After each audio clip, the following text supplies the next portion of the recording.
Hi everyone, the patient mom here again. So we're going to complete our video that we started yesterday. So the first thing I want to talk about is the fact that we need to remove the negative cable before we do any electrical work in the car. So in order to do that, you need to pop your hood. So underneath your hood or in your car on the driver's side, there should be a pull lever. It's got a little hood on it. So make sure you pull that lever. Then you're going to come to the front of the car and you're going to have up underneath here, there should be another lever. I can't show you the lever because, well, you can't see it like this. So when you look at the lever, so your lever is going to be right here, pretty much in the front of the car. You're going to press this lever down. And once you press that lever down, you are going to find your hood stick, right? Your hood stick is going to be here. So you're going to pull that piece up and you're going to put it up under your hood. You should find a little marking with like a little arrow or something to that effect. That is where your stick will go in. So now here's your negative cable. So your negative cable is always that's going to be your ground. So your grounding cable is what you're going to have. So what you need to do is you need to pull your grounding cable off. Red is typically positive, black is going to be your negative. So a lot of times, if you see your red, usually has all the extra wires attached to it. So you're actually going to pull it's already been loosened. So a lot of times you'll have to loosen this nut here. Once you loosen that nut, we're just going to pull this, negative battery terminal right off, and we're just going to leave it sit right there. Are currently replacing the ignition, which as you can see here, there's 5 screws. You've got one right under here, right here.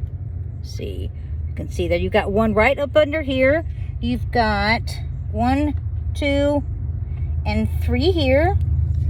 And then you've got a 5th one right here that need to all come out. So I'm going to take those out and I'll be back. Okay, so once you take all those screws out, then you have to pop this out and it comes out on both sides. It's kind of snapped in. So you just pull that out. And then once you do that, you're going to have to pull your lever down here, all the way down. And then this should come right off on both sides. There. Now you just have to make sure you push this down and it comes right off, just like that.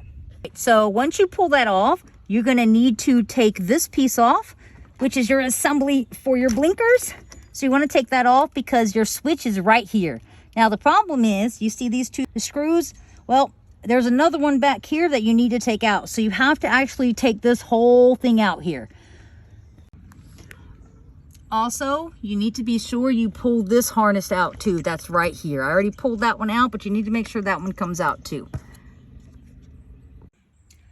Okay, so in replacing this part that we needed to replace, if you look here on the very top of the dash, or on top of your steering column, here are those 5 bolts we use to take this out.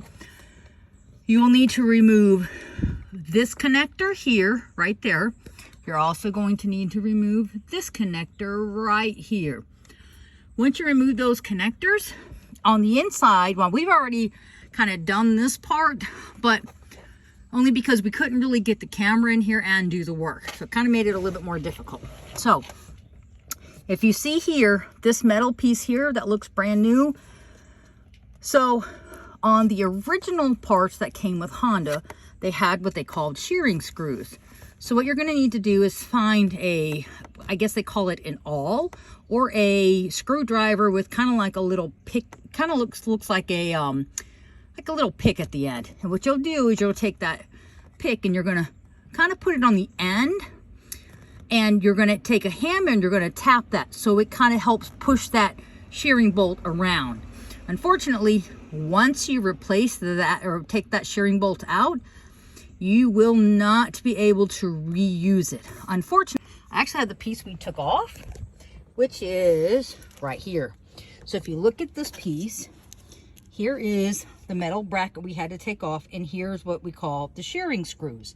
So with that, we literally had to take this out, and we had to take, like I said, a hammer and like what I kind of like a pickaxe, or you know, kind of looks like a pickaxe at the end. It's not a pickaxe, but it kind of looks like that. Put the pick side on that, and we just hammered it around. This one was a little bit more difficult to get out, so we ended up just bending this piece and pulling it off. Now, if you look here, here's that bolt I was telling you about. So this piece here, this green, is actually connected to, this is my old ignition switch, okay? The reason we knew it was bad is because as you turn the car on, you should, all your interior lights on your dash should light up. Well, they weren't lighting up with this one. So we decided to replace the whole piece, because if you buy the part when you get it at the store literally only comes with the switch, this black piece and this green piece. It comes with nothing else. So what we ended up buying is a full kit. So the kit actually comes with all of this together, plus it actually comes with the wiring harness. Well, the wiring harness we didn't need, so we'll just save that for later. We just used the original wiring harness that was actually in the car. So that the connection switch that is on your ignition switch is actually right under here. Unfortunately, you're not gonna be able to see it very well, but it's literally right here. That's the connection to your ignition. So you have to make sure that's pulled out as well to insert your new one. So what we're gonna do is the 5 screws we talked about earlier, we're just gonna connect the plastic cover again on the steering wheel column, which we actually have down here, and we're just gonna put that together and we'll be right back. Okay, so now we have here's the plastic cover. We've gotten it back on. The screws again, you've got one here, you've got one here, and you've got the 2 up here, and then you've got one literally right here. So with that being said, now we have to reconnect the negative power cable. So let's do that real quick. So we're going to come back over here. We're going to reconnect this negative power cable. Okay. Now we've gotten that reconnected, but if you see how loose this is, this needs to be adjusted. Sometimes you can do a little bit of it with your hand, but you really need a ratchet or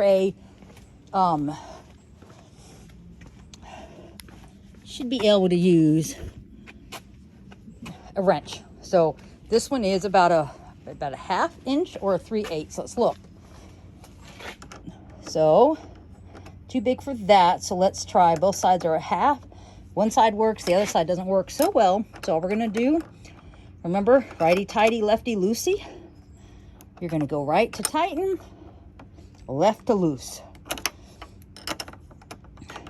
We're just gonna tighten this down. Now we did have to replace this negative wire. So if you have one of these in your car, literally all you have to do is, if it's broken, you take it off. You can take it straight down to the auto parts store.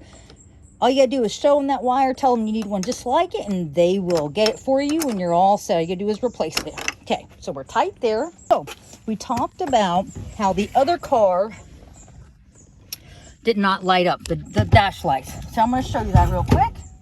Now, you get new keys when you replace the ignition, but if you look here, you see how the light comes on, it's green now. Well, before I didn't have any lights, I didn't have anything.